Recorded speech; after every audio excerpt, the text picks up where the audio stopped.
Hello everybody, welcome to another episode of In My Opinion. My name is John. My name is Lester. And I'm Nicole. Hi. Yes, you all may have seen her from last week, but once again, Nicole, do your self-intro, please. Hi guys. I'm Nicole. Thanks for having me on a podcast. Again.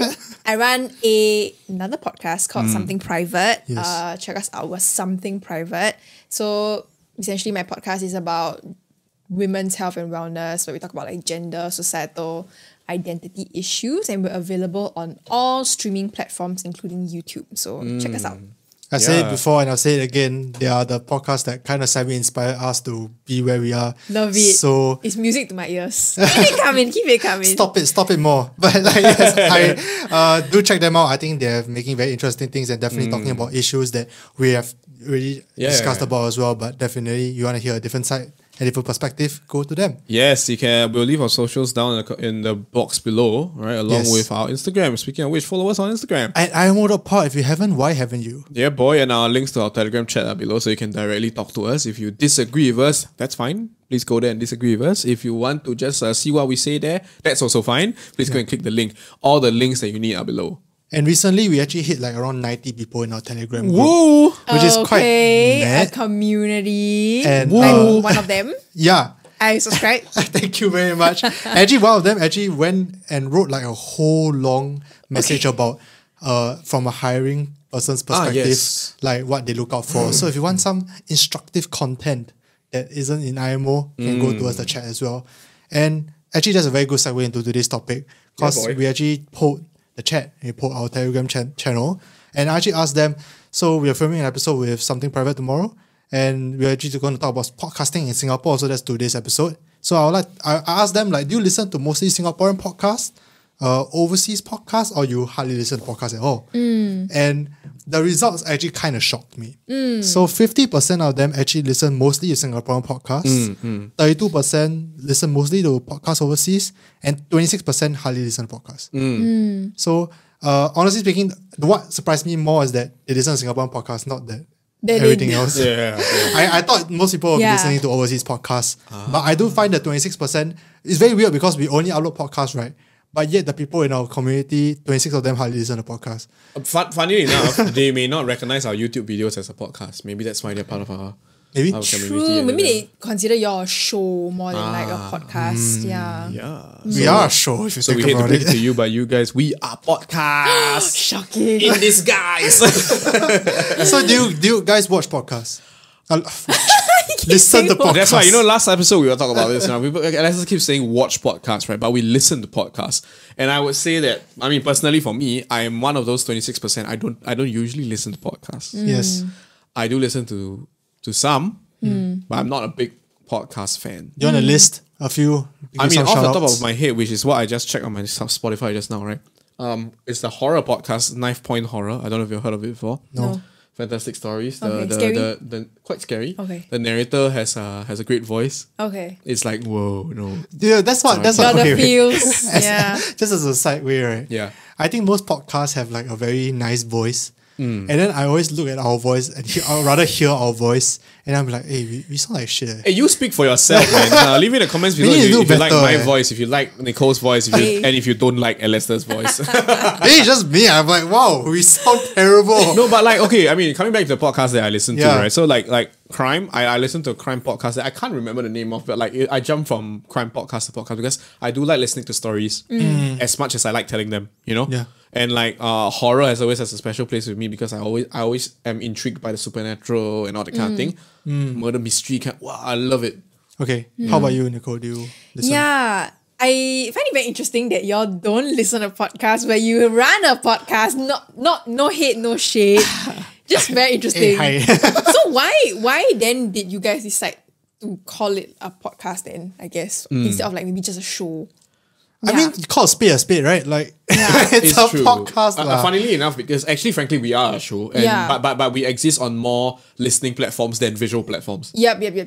And so Alistair was like, we do podcasts. And I'm like, yeah, sure. And like, funnily enough, just to give you a throwback, because I'm the old one here, right? Podcasts were kind of like at its peak when I was in secondary school, right? Yeah. It was the whole, when iPods were like the main thing. And I meant the iPod with the scroll wheel. I love those. right? Same, With iconic. the Iconic. LED screens that just Yeah, yeah. So that was the era where it really shot up, and I had the opportunity to like do some audio engineering in that kind of era, and I got to learn about podcasts and that kind of thing. So when you told me about doing podcasts again, I was very intrigued. It was kind of like a nice throwback. And funny enough, I feel that like podcasts are something that still has its platform, because how do I normally consume YouTube content at work, right? Yeah. I play in the background and I listen on my headphones like a podcast. That's true. Yeah. Yeah. Wait, so do you listen to any? Yeah, sorry, I just want to say, it's just very interesting to me that people do that. Like, I Yeah. cannot watch YouTube videos and leave it in the background. Like, I have to watch a person Oh. like on screen, and I'm a very lousy like content consumer, because like every time I watch YouTube videos, right, it's like times 1.5, then I plus 10.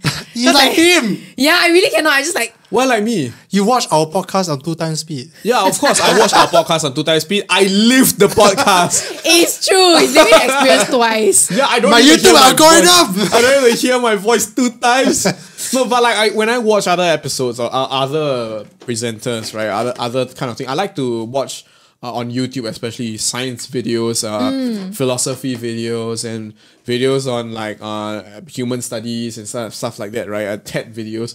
I usually just play those in the background. But I do understand there are some that cannot. Like, Yeah, for example, I cannot. some shows some YouTube videos that cannot do that. Yeah. Like, they talk about, we have this new product. How to just listen. Correct. Yeah. Which is why I think I'm a very big podcast consumer, and I think like it was something that was not very inherent at the start, but it was a behavior that like I purposely went to cultivate, because like you say, like podcasts were very popular in like the early 2000s, and then because radio was like big then started the whole wave of like videos. Facebook started to like monopolize like videos and stuff like that. So I think like with that whole boom of like just like documentaries and like all the videos being available everywhere, I think like I personally started to get a very big like content fatigue. Like everything is available so instantly to you, and like you can read this, you can watch this, you can do this, and I'm just like, I cannot, I need like time to breathe. And especially I think as individuals working like the media landscape, it's very overwhelming. So I thought podcasts were very interesting because they could give you like a space to kind of block out the noise, but also learn something new. And like, I don't know if I'm a very big fan of like stories also, but it's very interesting because let's say you watch like a philosophy video on YouTube, right? The way the video is scripted versus like how a podcast is scripted is usually very different. Like I think there's a lot of like beauty in scripting like a podcast that takes you on like a journey, that is very powerful, because like like you can choose to watch and consume things across like all different mediums, right? But then like to have a podcast where you just get you to like sit down and just like listen, or like to let your imagination go wild, is something that's very powerful. So I really like the medium. I think that it's very special, very unique, has a lot of potential. But it's a little bit underutilized now. Correct. I think the Western part of the world do it very well. Like they have a lot of like very good audio shows. Yes. I listen to Joe Rogan. No, I don't. I listen to This American Life. I listen to S-Town, which was the podcast that got me hooked. I listen to The Caliphate by New York Times. These are very like story-based podcasts that like a lot of scripting, a lot of interviewing. So I think I was very inspired by that in general. So sorry, rambling. No, that's fine. It's great, man. She loves podcasts. Yeah, This is very cool because like the way we got into podcasts, the way I got into podcasts was completely unintentional. I've listened to Stuff You Should Know, basic as hell. So I listened to Stuff You Should Know, and I also listened to Off the Pill. And Off the Pill was the first podcast I listened to throughout the whole 45 minutes or 1 hour, however long they have. And I remember thinking, man, this is the future. I was like, this long form content, unedited. This is the past. It is the past, It's but the also, past, but also the future. Okay, you can be both at the same time. Okay, Fine. Yeah. but like I'm just thinking that there's definitely a market for this because I think it's a whole other charm to it. Yeah, Yeah, there is. This was like during the time where Real Talk was still at its like peak, like the 10-minute quick cuts. That's the conversations that people are used to on YouTube, and I was just, but all I could think of in my head was that the cuts were so unnatural because because we don't experience conversations like that. Yeah. correct. So correct, I was correct. thinking that like, when the Ryan Higa of the Pill podcast was exactly like how I want the conversation to be online and how I want to hear it. But the real reason why you go on the podcast was because I have no time to edit. Let's be real, guys. Like, it's because I'm schooling and I tried editing before. The first few HT episodes were edited. Yeah. But I'm like, guys, I can't do this any much longer. So I'm like, It is a lot. It is a lot. Yeah. Just upload the whole thing. Yeah, and like, honestly, I feel like if, as much as I say that podcast is a relic of the past, right? It's not really that as well. I feel that it is one of those things that is just a little bit more niche. It has always been niche. Even when the conception of podcast was a thing. And I think in Singapore's context, right, technology evolves so quickly, people jump onto video, jump onto other kinds of content, attention span gets shorter because of social media. Podcast never really went away. Never. Yeah. For me, I'm not I'm neither optimistic nor pessimistic. It's just, I'm just a little indifferent to the format. To me, it is just another platform. And maybe that's why I don't consume as much podcast, because I'm already consuming way too much. I'm trying to consume less. Correct. Yeah, but at the same time, I recognize that, it's a little bit ironic. I'm a podcaster. I do podcasts, but I don't watch podcasts. I don't listen to podcasts. I actually do try to do that more, and it's like sort of like an exercise in mindfulness to know what I'm consuming. Yeah. And tell myself that, like, hey, I want to engage myself in something that actually intrigues me, rather than just like go on a random video spiral, which is very easy on all other kinds of social media, except for podcasts. Podcasts cannot spiral. You have to listen. You can spiral. I don't say you can't. You can spiral, but it's a very one after the another kind of thing. Not more the control. not the like, hey, look at this. Hey, look at this other person. Hey, look at this new other thing. Correct. Yeah. I do think that, like, okay, I come from a YouTube background. I watched YouTube when I was young. Same. That's all I consumed when I was younger.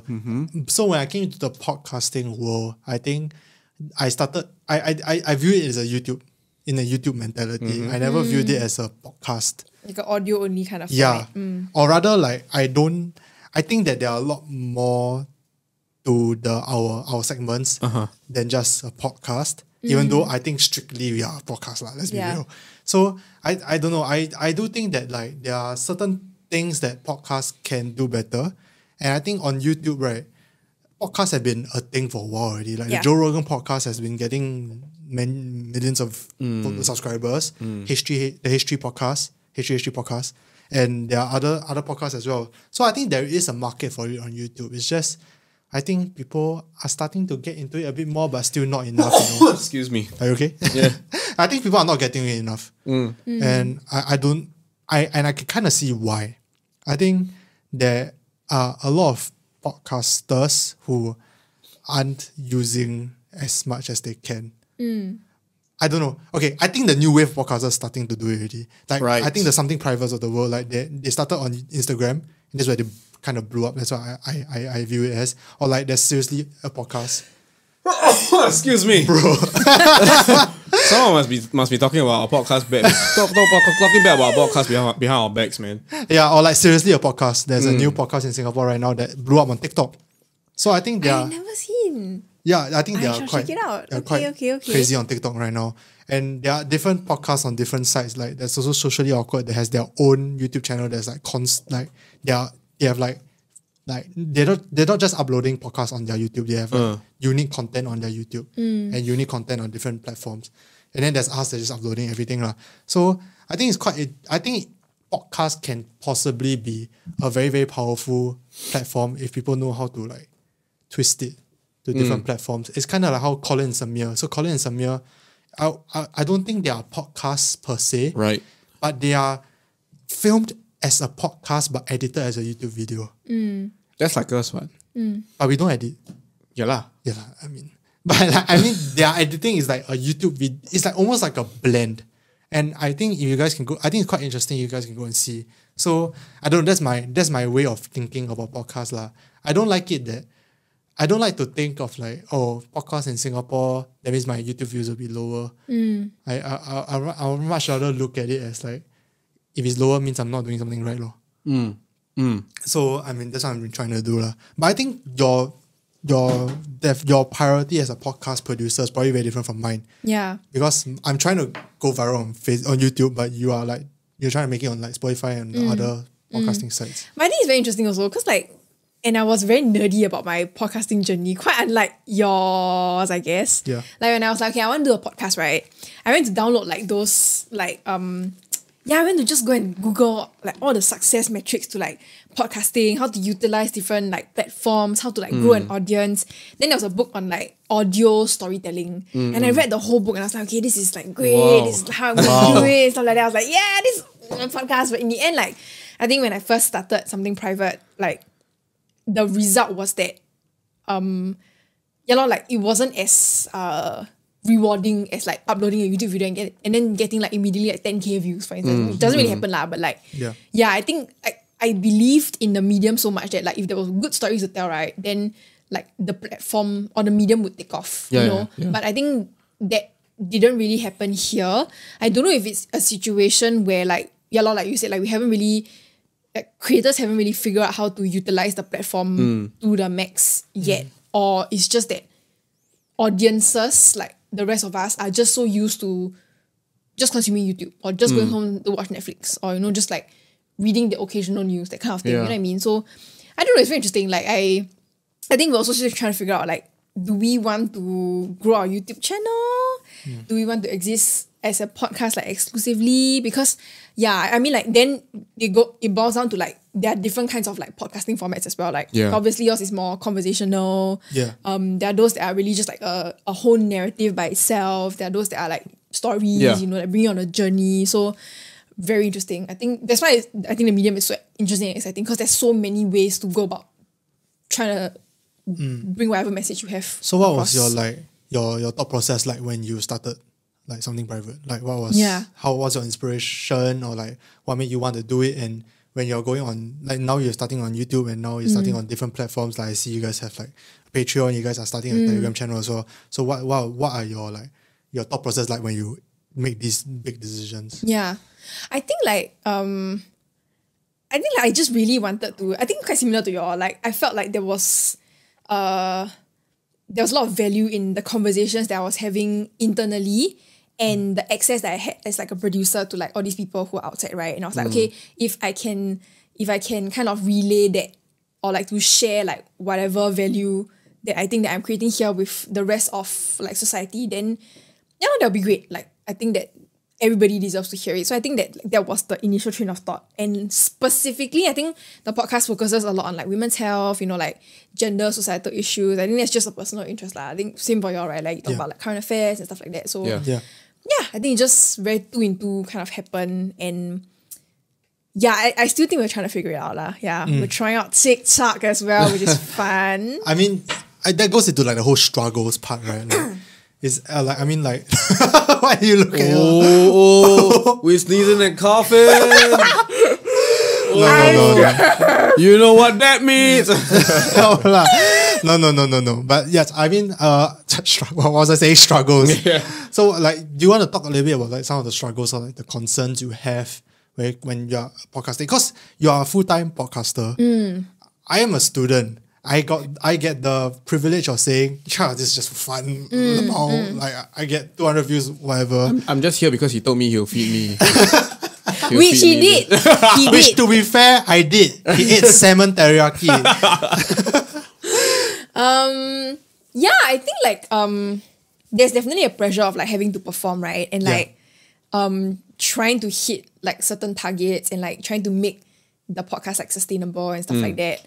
I think like I mentioned, I think we started out trying. I believe that like the medium, if there were good stories, the medium would take off. But I think it did in a certain way. But to get like a whole generation or like a whole society to be like, okay, I want to go home, I want to relax on my way home from work, and my choice is to tune into this one girl talking about gender and societal issues purely, and I don't look at anything on the train home, right? That's like a whole different challenge altogether. How do you get them to move from things that they're comfortable with and to seek out a different kind of like content type? So I think that was very challenging. And also, I guess like competing with like, I mean, if you guys look at on the charts now, right, we have a lot of like competitors, and like some of them are very female centric as well. And to be fair, I tune into them all the time because they are easy to listen to. They have nice voices.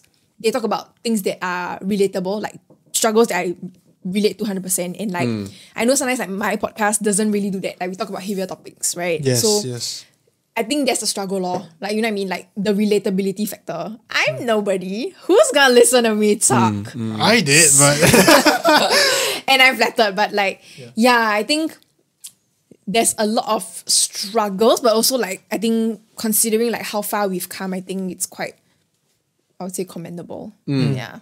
for John, what do you have? I mean, you're mostly in front of camera. Yeah. But behind the scenes, I still talk to him a lot. I ramble a lot to him. So, do you have any like specific struggles that you have perceived from this journey?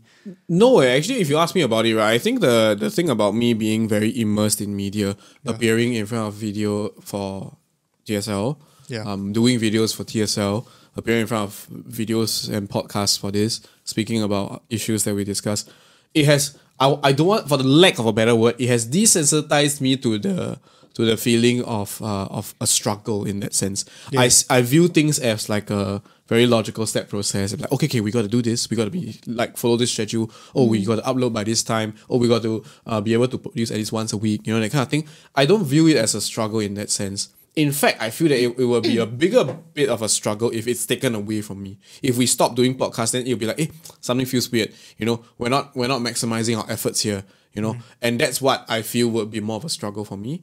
Personally, I feel that our pursuit of podcast has been something that has been very, I would say it's a very lightweight commitment. And, you know, funnily enough, right, for podcasts, because it's just a listening medium, right, it is a very lightweight commitment. And it's what intrigues me most about this medium.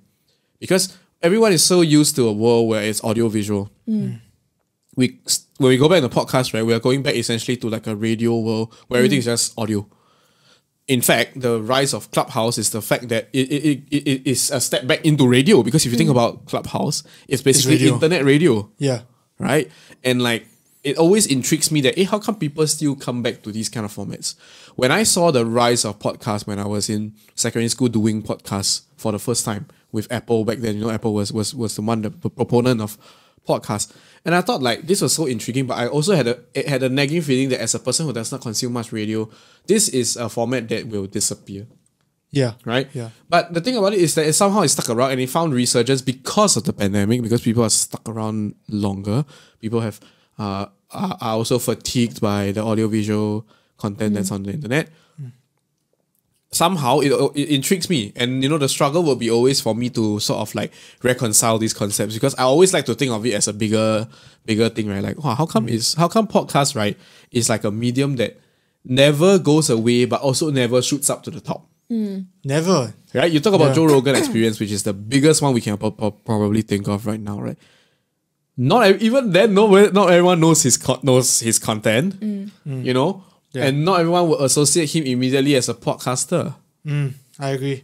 Right? I mean, most people know him from like being a host, right? Yeah, and you know, that's where it gets really, really interesting for me, because there definitely is people who would like to pay attention. But, you know, podcast is also the format that has the toughest job in terms of vying for attention on the internet. Yep. Yes. You know, everyone is bombarded with things that snatch their attention. If so much so, attention is a commodity now, right? We all know this. So it's just interesting to think about. And that's why I'm like, it's exciting for me to be a part of this.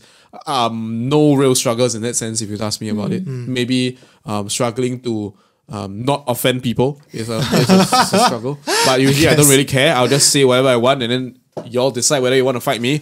Yes. But yeah, you know, fight nicely. I'll fight intellectually in the comments. I think for me, I overthink a lot. Hey, Overthink SG. Which is why the name of the channel is Overthink. There's like so many countless times that I've talked to Kezia. Yeah. And I'll just rant to her about podcasts, or like what I think should be the next step for like 2 hours straight. Because I think I just constantly think of it. Yeah. And I think the biggest struggle I have is that in my opinion, no one has got it right. No one. I agree. I think that even Joe Rogan, as big as he is, or History podcast as big as he is, I think they all haven't got it right yet. We haven't cracked the code. And I think you crack the code when, so another, I would say comparable medium is streaming. But I think streamers have cracked the code. I don't think podcasters have cracked the code. So like, I think streamers like Ludwig. So Ludwig, whatever you want to call it. He's a fan. You see the sweater he's wearing? This is his merch. I think he has cracked the code. Ludwig or Ludwig? He calls himself Ludwig, okay? But, I mean, one of the famous philosophers that I like is Ludwig Wittgenstein. he always says German name. He's trying to flex his knowledge on me. But yes, I think he has cracked the code. In fact, he became recently the top streamer on Twitch. He made it on New York Times because he went for 1 month streaming non-stop. And he also has, 1 month, he streamed non-stop. He slept on stream, everything. Interesting. So the way it works is that he's a subathon. So every time people subscribe, he will add 10 seconds to his timer. Okay. So people just kept adding until it went for 1 month. Interesting. And then he also uploads YouTube videos. Now he has, I think it's 1.6 million on YouTube. Yeah. So he's thriving on that. He has a thriving Reddit community. He has a thriving TikTok as well. I think he has figured it out. He has cracked the code on how to maximize it already. And people no longer look at him as just a streamer. And people look at him as a YouTuber, as a TikToker, etc., etc. And he does what kind of content? Like, what's the... So he does variety content on streaming. So basically sometimes he plays some games, but sometimes he'll do things like, can you tell the difference between mineral water? And he'll get his friends to test all the mineral water then on stream. But I think he cracked it because he realized that the streaming is not the end product. The streaming is how to get to the end product. His end product is the YouTube video. So he will do things on stream just for YouTube videos with the YouTube video in mind. That's his end goal. And then the streaming is just whatever you want. You want to come in, whatever. He doesn't care. Very interesting. Then doesn't it mean that like the stream is a wasted opportunity then? But the thing is that because his YouTube videos blew up, people want to watch his stream. And then because people watch his stream, people want to watch his YouTube channel. So I think it's like this crazy thing where he has figured it out. That's why I told John, within 5 years, the biggest Singapore content creator will be a streamer. And I still stand by that. Because I'm skeptical. I think they cracked the code already. That's it. I'm skeptical, but I'll participate. Yeah, but I don't think podcasters have cracked the code because people don't look at Joe Rogan as a YouTuber. People look at Joe Rogan as a podcaster. People look at other podcasters as podcasters. And I think that's the problem because podcasters that don't come with a very positive connotation. People most of the time think it's boring, or most of the time people don't think, or it's like, oh yeah, I tried to watch podcasts before, but it's like too long. I cannot stay for too long. That kind of thing. But I look at people like Ludwig, and he's posting like 45-minute episodes, which is the episode's length that we have, and he is getting like millions of views because even though it's 45 minutes. So I know for a fact it's not the length.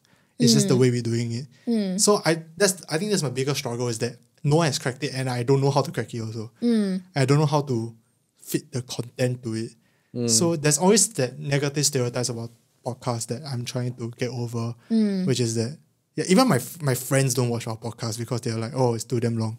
So I think that's the biggest struggle I have. And also Spotify's algorithm is like shaky as hell. It's true. And Spotify and Apple and Google are all fighting on their podcasting platforms and stuff like that. Haven't gotten it figured out. They haven't. In terms of like the statistics and stuff like that also. Yeah. But it's very interesting that you say that because it sounds to me like it's more of a... Like when you say he cracked the code, doesn't seem like he cracked the platform. He didn't crack the platform. I think he cracked how to do it the most efficiently. Really? Is it most efficient to stream for 1 month straight? Oh, I mean, it got him tons of press, I guess. True, but it feels like it feels like it's very tied to a personality rather than I have a very good idea or like I have a very good piece of content that is worth consuming for a month straight. You know what I mean? Yeah. Okay, that's it's true, like a novel thing and therefore it got him to like whatever levels of success that he has gotten. Yeah. Interesting. Actually, why don't we take a camera break before I elaborate a little bit more? Oh yes, we'll be right back. We got more issues to talk about, and see your camera break. See you guys.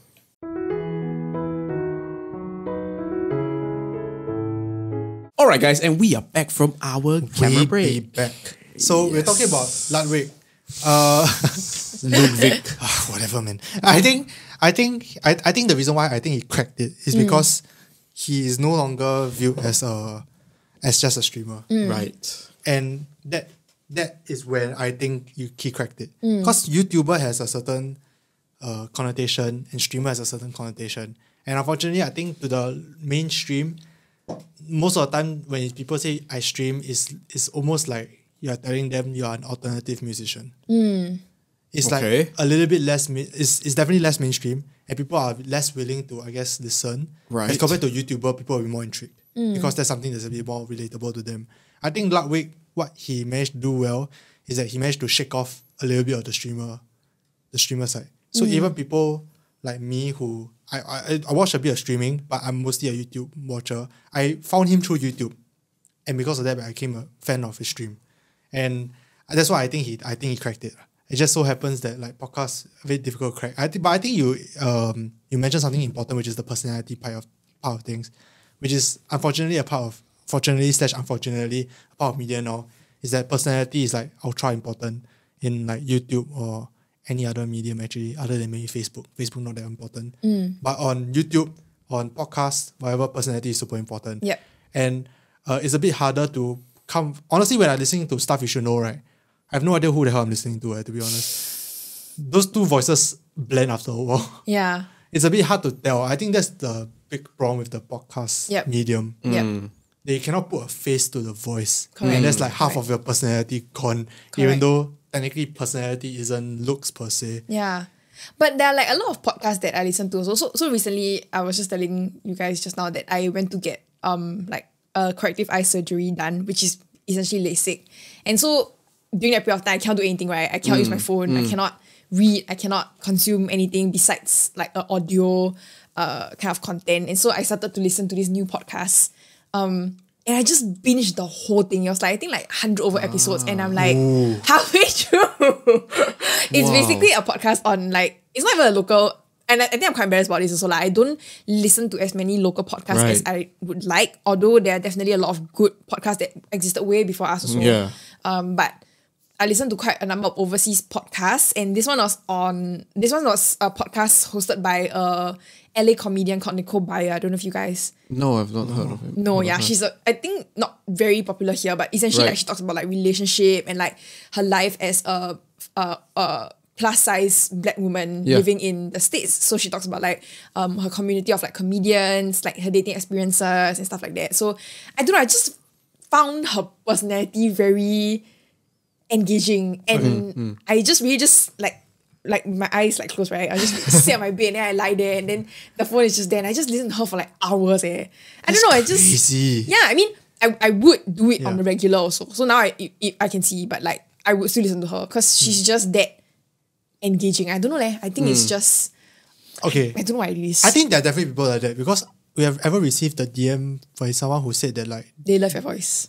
No, unfortunately, My voice. Unfortunately, no, definitely not his voice. But like, why? I think it's he or she said something like, they listen to our podcast for like 8 hours straight one day. Wow. I'm like, even I don't want to do that. like much less you guys. So I think there are people out there. I think it's just very interesting that like this medium caters to a whole other niche. Yep. But I'm just trying to see whether there's a way to capture this, the mass. Yeah, no, I hear this you. niche I hear you. less niche. Yeah. More mainstream. But I mean, you guys also know like there are a lot of podcasts out there, especially in Singapore, that has really captured like a mass market. I mean, our friends at Okay Let's Go have millions of like streams. So Yeah. I would say they're quite successful in capturing mass market. I don't know. Okay, maybe because I'm a YouTube person. I think my success meter is on YouTube. So at the time, I remember there was a period of time where IMO was like top 150 or top 120 on Spotify top charts. Honestly, I viewed that less of an achievement than us getting 4K subscribers on YouTube. I was like, wow, 4K! more than all your top. I remember I just texted him, hey, we top 120, yeah. And like, oh, cool. And then we moved on. And nothing happened. And then like the next thing you know, when 4K, I was like, 4K! And I posted like a huge Instagram post, and I like thank everyone and thank you for 4K. Maybe because I'm a YouTuber at heart lah. And then I try to think everything, all my success factors are on YouTube. Main as well. I think if you are a podcaster, if you are coming in from a podcasting world and from a podcasting point of view, you'll probably view that as more of a thing. But going to the whole ranking thing, right, Spotify has been like ruining it okay, do you care about ranking? I do. I definitely do, because that affects like your performance, right? And I think like how the metrics work is also that if let's say you post a podcast within a day, if I'm not wrong, don't quote me on this, but like depending on how many people view within that day or like 24 hours before like the 24 hours expire, right? It affects your overall ranking as well. So yeah, definitely it affects my ego. I think funnily for me enough, because I am right now the person in this room that is immersed in podcasts but the least invested in how it works. Yeah. You know, so funnily enough, when I do these things, right, when y'all tell me about how like, oh, you know, the algorithm, what is that, what, 24 hours and like how many, like it does. I try my best to sort of like distance from that. Yeah. I don't know how to say it. It's something I do subconsciously, because I feel that like this whole podcasting thing, right, is something that is a little bit of a passion project of mine. Yeah, and I do thoroughly enjoy what I do, right. It's just that like, as a result of that, right, I don't want to think about it too much in a social media sense. I don't want to think about it too much in a what is the metric for success sense. I just want to continue to be able to be myself, right, and see where it goes. Yes. That's my take. Okay. I understand it's not the most popular opinion, because like the thing about it is that I know that on social media, and I believe for our audience, everyone knows this, there is clearly something that can lead to success. Yeah. Some way, right? Whether they exist already or not is a different matter. But I feel that podcast is sort of my way to sort of showcase my personality and to tell my opinions and to tell my side of the story, right? So much so that I don't want to diminish that in any way or form by being worried that we how many K now, or like we are which position now. You know what I mean? It's very different. It's a very different approach. The reward. Yeah. So I because of that, I feel I'm able to be indifferent to the ups and downs of whether a podcast episode succeeds or not. I'm able to step away from that, so it does not impact me in any way. So I'm always able to come in as fresh as I can, which I think is my favorite thing about doing this podcast. You know, and funnily enough, like I feel that's what makes me feel that our podcast is like it in my heart. It's what I always feel is like makes our podcast successful. Successful. Yeah, I see. By not thinking about whether it's like successful to people or not. You just say I just think it's successful, then can we? No, I don't even think about whether we're successful or not. I just come in here and be like, yo, what up, people? Welcome to an episode. You know? Yeah. Yeah, but I also think that like then it's going back to the whole like, do we consume podcasts locally versus like overseas podcasts, right? Yeah. If even we as podcasters cannot say like, I love podcasts, I believe in the medium, you know, I think that my content is good and like everybody should listen to it, then why should anybody else listen to it? It's the same thing, right? It's like, I guess like the equivalent would be like local musicians, right? You're like, I only listen to like overseas musicians and I don't support like my friends in the scene, or I don't think that my own music is good. Then why should anybody support you? You know what I mean? That's true. No, I do think we're good. No, don't get me wrong. I do think we're amazing. Yeah. I think we can do better. But you see, I move away from the that. skeptic. Right? No, I move away from that. I'm like, no, why are we not 10K after? I don't ever think about that. I don't. Oh no, why are we not top 100? Why are we only top 120? What are we doing that we're losing out to the top 100 to 119 in front? I don't ever think about that. Okay. And I don't ever think like, it took us so long to grow to how many K, or took us so long to how many community, how many what. I don't even care how many people we have listening to us. I do know that we are providing something good, and I do know that we're providing something fresh, and that's all I want to do.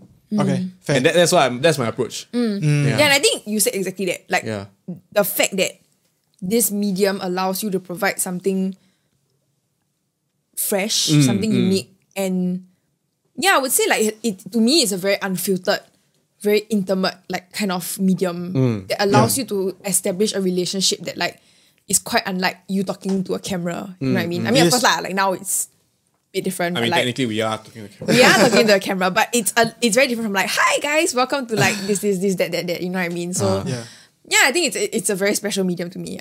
I don't know.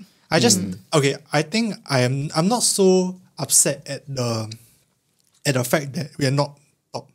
I think I'm more upset at the fact that that I know that there's so much more wasted potential. Right. In not just us, but I think in Singapore podcasts in general.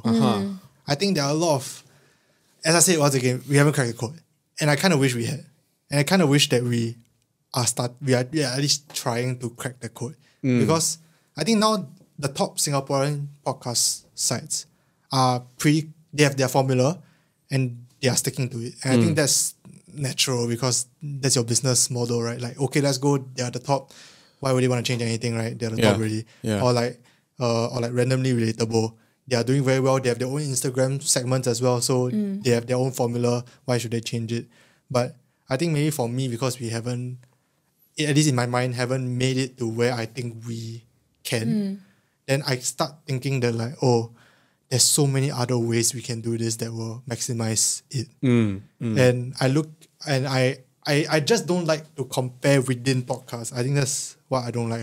I don't like to look at other podcasts and go like, oh, actually my YouTube views like not bad. I like to look at like other YouTubers like Dagoyaki and wonder why he has 3,000 subscribers and like 20k views. And I'm like, shit, I'm also a YouTuber. I'm on the same platform as him. No one cares whether you're a podcast or not. Then I'm just thinking like, man, if he can do it, there has to be a way that I can do it as well. I just need to work and figure it out. But I just don't think we have figured it out. And that's what frustrates me more. Well, and funnily enough, that's fine by me actually. You're fine with it, right? No, I am fine with it. And that's the thing, you see. I feel that that's what makes our platform valuable. The fact that we are fine with it. I think I like oscillate between the two. Right. I'm like, there's some days I'm like, whatever. Like, hey, actually 5K not bad.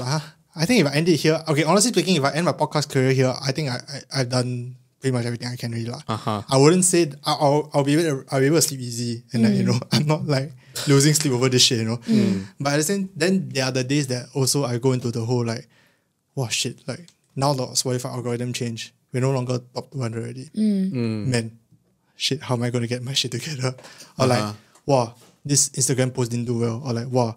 I especially hate it when I upload on YouTube, right? And then YouTube has this thing where you upload and then they'll tell you how it ranks compared to your other YouTube videos. And then I hate it when the thing is like 10 out of 10 means you like, your video is the worst out of the recent 10 videos you have performed, you have uploaded. Then I'm like, wow, shit. Like, shag, really fucking shag. I don't know how to explain.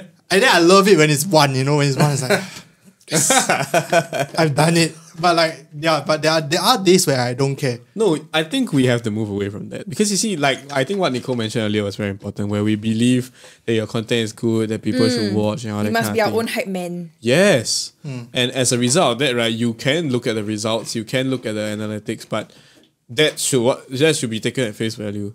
Yeah. Right? It doesn't matter whether people discover you yet. What matters is that you keep doing what you do so that people discover you. Eventually, right? Yeah. That's true. I mean, that's And that's how my approach, man. I'm just like, you know what? I'm pretty sure what we're saying is pretty good. And I take pride in the fact that I tell people that I do podcasts. Oh, today I'm not free. I come in to film podcasts, you know? So it's like... It's not you have to hide. Oh, I don't hide it. I own it. In fact, I'm like, you got to listen or not? Never listen. Can you go and subscribe now or not? You know, that kind, you know? Yeah. And like... But I don't peg the success or the failure of one episode, right, to the entire experience. Okay. Yeah. I do think that, like, that's a big problem with, I don't think just podcasts, but like content creators in general. We always think that one video is our... Determines our success. Yeah, exactly. Yeah, boy. I think we fail to recognize that, like, a lot of our quote-unquote success or the good that we put in the world is like the whole body of work. Yeah. It's true. It's true. Yeah, you think about it, we talk about IMO right now, right? We're not even 100 episodes, man. When is it like... What are we at now? 57? 50 something? Yeah, 57. Which is quite My crazy God, still. you're the same as me. Because you guys upload once every 2 weeks. Podcast senpai, we have caught up. We upload every week. I remember I told John this. I was like, HT, we cannot get guests. Yeah. We have to do something that's weekly. Yeah. And fun fact, it was supposed to be called, this segment was supposed to be called 小 HT. Really, man? Yeah, I was playing with it. I was like, I then asked Kaiser, 小 HT can or not? Then she said, it sucks. Yeah, then one day he heard me go, in my opinion. And then after he's like, that's it from now on. That's definitely not how it I goes. think that's better. Kezia was right. No, then I was like thinking of other abbreviations and like, oh, actually IMO quite apt lah. Then that's why IMO became IMO. But it's because we wanted to do something weekly, and that's why now we're at 57-ish. Yeah. But if you compare to other podcasts like Good Hang has like 200 episodes or something like that. Yeah, you see, and you cannot tell yourself that you are like so and so if you haven't even hit so and so's episode count. That's true. Right? You get what I mean? And this is why I think myself it's just, it's just another thing that runs parallel with what other things we do. You know? So I don't like get myself down because of that. I can't believe I'm lecturing you on this. There have been lows that we have both felt. Sure. Like there's this once we were filming with Patient and then her file corrupted and then we had to redo the whole thing. That was a low, man. That was a low, but it was fine. It's just part of the process, right? It's true. Low. Yeah. It's true. There's also the highs, which is like getting Tian Hao on the show. Yeah. That was a very big adrenaline I came rush. after my live stream tired as shit, and then we just went into the podcast with Jin Hao. You know, these kind of things are like wins for me, and I think that's what's more important.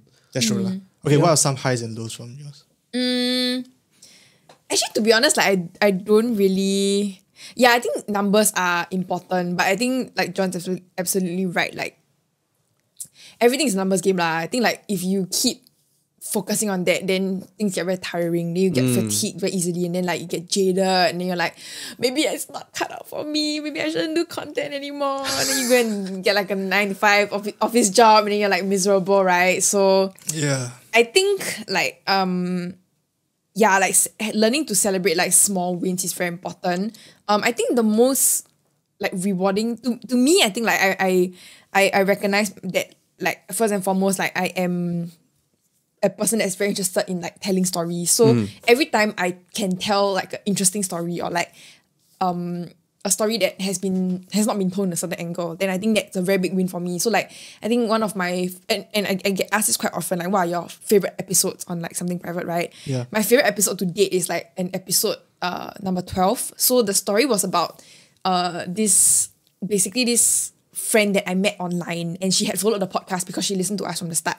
And the story was that she was an advocate for persons living with HIV. And so essentially her story was that her current partner at that point of time was this guy that she had met on exchange in Japan, and he was a person living with HIV. So he introduced her to the world of like this concept called undetectable equals untransmittable, which is basically like persons living with HIV can have undetectable viral loads, and so that in future like they can have safe, consensual, protected sex with their partners and they won't transmit it. So it's something very interesting because like That's cool. yeah, like you know, living in Singapore, you see all those TV shows like where the person living with HIV is like sick and like gone and like There's one whole drama based on that Channel 8 Chen drama. Han Wei. Oh my god. No, yeah. I remember that. Correct. So like I was like, wait, what? Like you can have safe consensual sex with a person living with HIV. And she's like, yeah, it's like totally possible. It's a whole movement that because it's not talked about here, because like there's so much stigma around it, right? That like nobody talks about it. Nobody even wants to talk about sex, you know, here. So nobody knows. And it's very interesting because she did her own research, she did her own like advocacy and everything. And you know, like this partner that she was with, right, I think is the best experience she has faced in terms of like being in a relationship, like valued, trusted, aligned in terms of values and stuff like that. So I think it was very interesting because it was a love story, but it's also like a social justice, like advocacy story. And like, it's just very beautiful lah. Like you learn things that you wouldn't have learned if you had never chanced upon it. You know what I mean? And then you make friends that along the way. So yeah, the TLDR is that I thought that was a very beautiful moment that I hold close to my heart. So your highs are like when you do a good episode. And when I can become friends with whoever comes on a podcast, and a lot of them have become like personal friends. I think that's very nice. Yeah. What are some of the highs for you? Personally, I get off on the fact that I get to air my opinions actually. Because normally people don't listen to him in real life. No, it's not about that. Finally, I can force Alessa to listen. No, I feel like I have a lot of things to share. You do. You know, I feel like I have a lot of things to say. Yeah. That has to be heard? May or may not have to be heard. Okay. But it's worth discussing. I like to have conversations where it's not a one-sided discussion, you know, where it's not just me like other people like In fact, one of my important requirements for me when I form connections with people is that they must be able to hold conversation with me. And like I am very unorthodox in thinking, and I'm very neurotic in terms of subject selection. I jump from topic to topic all the time. You know this. Yeah. And I think this is something that allows me to sort of consolidate my thoughts when we do it on episodes. And I think this will always be a high for me. Being in the moment of delivering all these things, right? It's always something that I'll always appreciate. Yeah. So it's like people, you know, when we initially talked about this, you were like saying, "Oh, you want to come on the podcast and I'll host the podcast with me," and that kind of thing. And I think I've never thought of it as like a hosting thing. I just thought of it as me being able to share what I think. Yeah. And I think a lot. You know, I overthink sometimes. Overthink actually. No, but like the thing about it is that like I feel that these thoughts are thoughts that I don't necessarily have the setting to share with people. I share with some people and then they may run out of thoughts. Or if I get too aggressive, then they back away and they don't continue the conversation, and that sucks. You know, I want to be able to share the way I share, to be as aggressive as I can, and then still be able to hold a conversation and have a discussion. You know what I mean? And the thing about it is that like that's what it always is rewarding for me. Every time coming back here, so tiring, so late. You know, sometimes my girlfriend complain I go home so late or that kind of thing, which is fine. You know, it's their facts. But why do I still keep coming back? Because like, you know, these moments are like great for me, and I think these will always be a high for me. And the fact that some people actually respond back on the internet, you know, in comments or whatever, will always be something that's important to me. So like, you know, if that's not good enough hint, right, please comment and like subscribe. I think for me the high comes from like when people like respond. People like, they're very nice people in DMs who have like said like, oh, we love your podcast.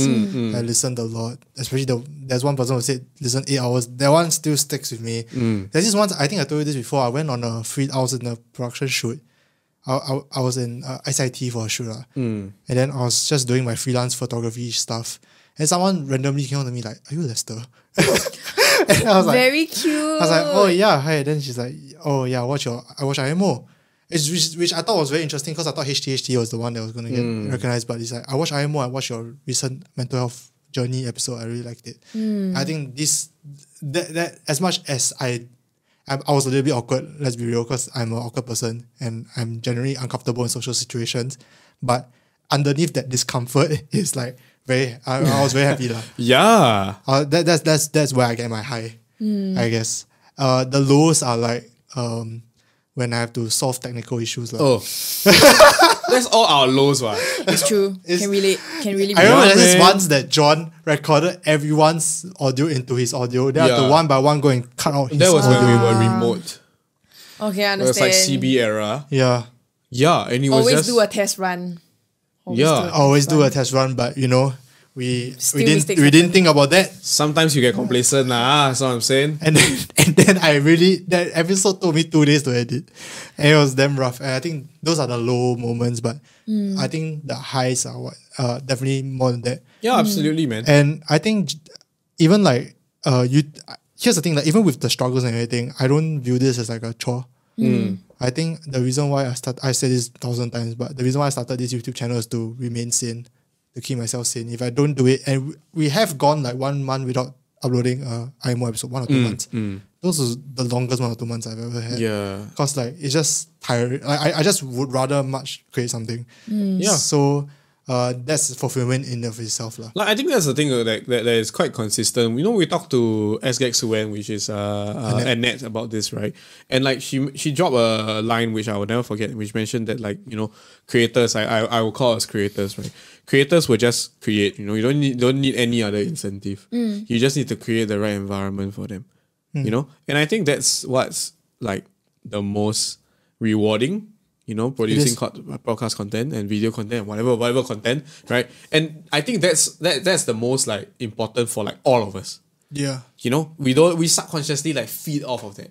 Like even if it doesn't perform well and then you start being pessimistic about it, you still like next week come before Thursday wake up. Excuse me. Jeez. yeah, it's true. Yeah, and I burp a lot. Right? I mean, what's this podcast without me burping all the time? It's crazy how much you burp on this podcast. Yeah, boy. I think we the have carbon emissions. Oh my goodness. But yeah, I think we have created a very cool space. And I know the thumbnail probably now says don't do podcasts because I want to clickbait you guys. But I think that if you have the right mindset and if you really love this, go ahead. Because I think the struggle, I know we have complained like a lot of the episode, or rather I have complained a lot of the episode, but honestly, all these things are like, you don't think about it while you're going through it. Yeah, absolutely, man. And I think like when you are done with an episode and then it goes out there and then people actually respond, however little or however much, that in itself is already its own like reward. It isn't. You know? It truly isn't. I always believe, like I was telling you all during dinner, it's like doing our podcast is like a shot in the dark. We just need people to respond and eventually someone or a big enough crowd responds, and that's how we develop. And that's has always been my approach. Just do, you know? Shot in the dark, that's fine. Shooting in the dark is fine. I believe everyone begin their social media creation journey shooting in the dark. That's true. Yeah. So are there any like final advice? Final thoughts? I think it's very interesting that you guys said that.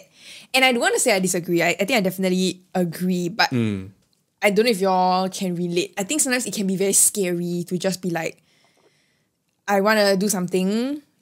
Yeah, like your advice is just do it, right? Just go ahead and do it. But I think it can be very daunting. It is. Yeah. And maybe my advice to that would just be to recognize that it's scary. Yeah. And then just do it anyway. Because, life is short. Life is short. I think, I mean, or don't do it because you don't need more competition, to be honest. But we're fine if you don't do it, to be honest. But I mean, if you really want to, I think my advice would be stick to a schedule. I think the best decision we made was making IMO weekly. Because honestly, no matter how badly that last episode did, right, I'm filming the next one in like 3 days. So like I'm like, I have to get over that shit, you know? And after a while, you start to realize that your success is not defined by a video. It's your whole body of work. And then you start to understand that whatever jitters you had pre-uploading the episode is like a bit, I guess, unfounded. Because there's one next week. Yeah, absolutely. You know, just now I was just searching on my phone because there's this quote that resonated with me about this whole thing that I wanted to share with you, but I can't find it. If I find it, I'll leave it in the description box. Yeah. It goes something along the lines of like, why stand on the shore to see if the water will overwhelm you, right? When you can instead go into the water and see what's it like. You know, something along those lines. Like, I'll find the exact quote delivered more eloquently than me. But basically, that's what it means. You know, don't be, you know, especially when it comes to creating content, don't be like standing at the shore and be like, wow, will this water be enough to drown me or not? Right? Why not just step into the water and find out? You know? I mean, and I think Singaporean podcasters should collaborate more. Collaborate with us and with her. Yes. Any Singaporean podcasters out there, we are open for collaborations. Yeah. Anyone. I've been shouting out a long time. You know, President Halimah Yaakob, if you're listening to this, I would love to have you. President Halimah Yaakob, what's up? We're going to tag her on Instagram. Does she have Instagram? I think so. She does. She does? She does, right? I'm tagging you on Instagram, President Halimah Yaakob. Please let me know when you're coming. I can prepare a few camera lenses to take picture for you. But yeah. We would love to have you on the show. Please come on our show. We love to talk about social issues.